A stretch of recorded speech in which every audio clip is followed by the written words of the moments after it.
तो है guys, welcome to my YouTube channel. इस वीडियो में आपको बताऊंगा अपने जियो हॉटस्टार की लैंग्वेज कैसे चेंज कर सकते हैं, उसकी भाषा कैसे बदल सकते हैं, हिंदी से इंग्लिश है, इंग्लिश से हिंदी कैसे कर सकते हैं। चलिए शुरू करते हैं।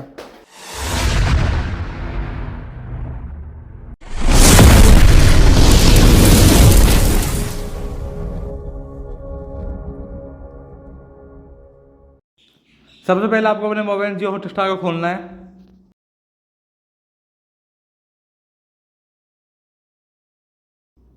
इसके बाद आपको यहाँ पर ब्लू इमोजी पे क्लिक करना है। इसके बाद आपको ऊपर हेल्प एंड सेटिंग्स पर जाना है। इसके बाद आपको यहाँ पर मिलेगा ऐप लैंग्वेज, इस पर क्लिक करना है। आपको जो लैंग्वेज चाहिए उस पर क्लिक करके आपको चेंज लैंग्वेज पे क्लिक करना है।